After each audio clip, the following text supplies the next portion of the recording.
ഇറാന്റെ മുൻ പരമോന്നതാവ് അയത്തുള്ള അലി ഖമേനിക്ക് ഷിയ പുണ്യകേന്ദ്രമായ മഹ്ഷദിലെ ഇമാം റിസ പള്ളിയിൽ അന്ത്യവിശ്രമം. ഇറാനിലെ വടക്കുകിഴക്കൻ നഗരമായ മഷ്ഹദിലേക്ക് ഇന്നലെ പുലർച്ചെ മുതൽ പതിനായിരങ്ങളാണ് വിലാപയാത്ര എത്തിയത്. ഒരാഴ്ച നീണ്ട ചടങ്ങുകൾക്കും ദർശനത്തിനും ശേഷമാണ് 4 പതിറ്റാണ്ടോളം ഇറാൻ ഭരിച്ച ഷിയ സമൂഹത്തിന്റെ ആത്മീയതാവിന്റെ കബറടക്കം നടന്നത്. വലിയ സുരക്ഷയാണ് ഇതുമായി ബന്ധപ്പെട്ട് ഇറാൻ ഒരുക്കിയത്. പോർ വിമാനങ്ങൾ സജ്ജമാക്കിയാണ്. നമുക്ക് ആ ദൃശ്യങ്ങൾ കൂടി പ്രേക്ഷകർക്ക് കാണാം. ഈ അയത്തുള്ള അലി ഖമേനിയുടെ മൃതദേഹം വഹിച്ചുകൊണ്ട് പോകുന്ന വിമാനത്തോടൊപ്പം പോർ വിമാനങ്ങൾ കൂടി സജ്ജമാക്കിയാണ് ഇറാൻ തയ്യാറെടുത്തത്.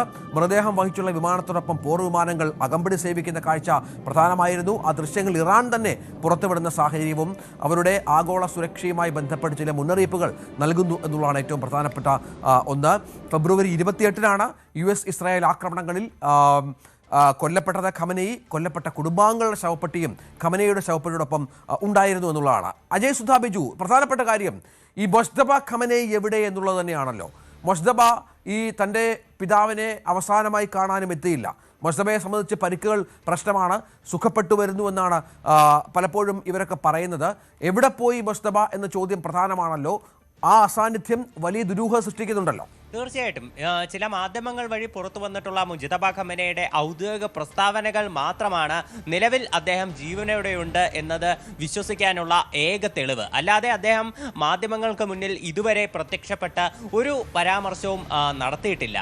ഇപ്പോൾ അടുത്തിടെ ഉണ്ടായിട്ടുള്ള ആക്രമണങ്ങളെ അപലപിച്ചുകൊണ്ടാണെങ്കിലും അദ്ദേഹത്തിന്റെ ഭാഗത്തു നിന്നുള്ള പ്രസ്താവനകൾ മാത്രമാണ് പുറത്തു വന്നിട്ടുള്ളത് എന്നത് ശ്രദ്ധേയമാണ്. മാത്രമല്ല, ഇപ്പോൾ ആയത്തുള്ള അലി ഖമനയുടെ വിലാപയാത്ര ആരംഭിച്ച ആദ്യ ദിവസം തന്നെ മുജ്തബ ഖമനയുടെ അസാന്നിധ്യം ശ്രദ്ധേയമായിരുന്നു. മറ്റെല്ലാ ഇറാനിയൻ നേതാക്കളും മുൻനിരയിൽ നിന്നുകൊണ്ടാണ് ആയത്തുള്ള അലി ഖമനയ്ക്ക് അന്തിമോപചാരം അർപ്പിച്ചത്.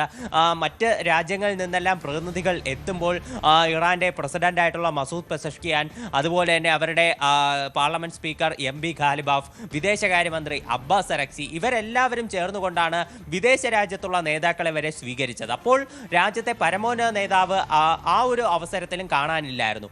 എന്നാൽ ഇന്നലത്തെ ദിവസം എല്ലാവരും പ്രതീക്ഷയോടെ നോക്കിക്കണ്ടതാണ് അവസാനത്തെ ദിവസം, അതും ആയത്തുള്ള അലി ഖമനയുടെ ജന്മനാടായിട്ടുള്ള മഷാദിൽ വെച്ച് അദ്ദേഹത്തിനും മറ്റു കുടുംബാംഗങ്ങൾക്കും ഒരു അന്ത്യയാത്ര കൊടുക്കുന്ന ആ വേളയിൽ മുജ്തബ എത്തുമോ എന്നുള്ളത് തീർച്ചയായിട്ടും എല്ലാവരും ഉറ്റുനോക്കി. പക്ഷേ അവസാന ദിവസവും മുജ്തബ ഖമനയി ആ ചടങ്ങിന് എത്തിയിരുന്നില്ല. പ്രത്യേകിച്ച് US-ന്റെ ആക്രമണം തുടർച്ചയായിട്ടുള്ള ദിവസങ്ങളായിട്ടുണ്ടായിരുന്നു. അപ്പോൾ ഈ ഒരു ഭീഷണിയും കൂടി കൊണ്ടായിരിക്കണം മുജ്തബ ഖമനയി നേരിട്ട് ആ ചടങ്ങിൽ എത്താതിരുന്നത്. അതിനു മുൻപ് തന്നെ ഇസ്രായേൽ ആക്രമണം കാരണം ഇസ്രായേലിന്റെ ഒരു ഭീഷണി മുജ്തബയ്ക്ക് നേരെ നിലനിൽക്കുന്നതിനാൽ ചടങ്ങിൽ എത്തിയേക്കില്ല എന്നുള്ള സൂചനകൾ ഉണ്ടായിരുന്നു. US ആക്രമണം കൂടി ഉണ്ടായതോടെ അത് പൂർത്തിയായി.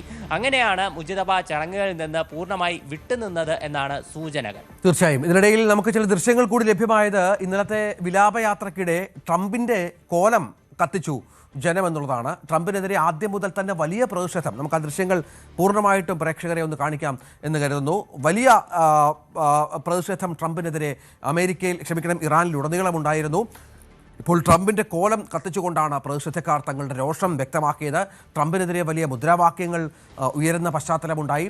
ട്രംപിനെതിരെ വലിയ തോതിലുള്ള വികാരം ജനങ്ങളിടയിൽ ഉണ്ടായി എന്നുള്ള ഏറ്റവും പ്രധാനപ്പെട്ട ഒന്നാണ്. അങ്ങനെ ട്രംപ് ആയിരുന്നു അവിടുത്തെ പ്രതിഷേധത്തിൻ്റെയൊക്കെ കേന്ദ്രബിന്ദു. ട്രംപിന്റെ കോലം കത്തിച്ചുകൊണ്ടാണ് ജനങ്ങൾ പ്രതിഷേധിച്ചത്. ആ ദൃശ്യങ്ങളാണ് കാണുന്നത്.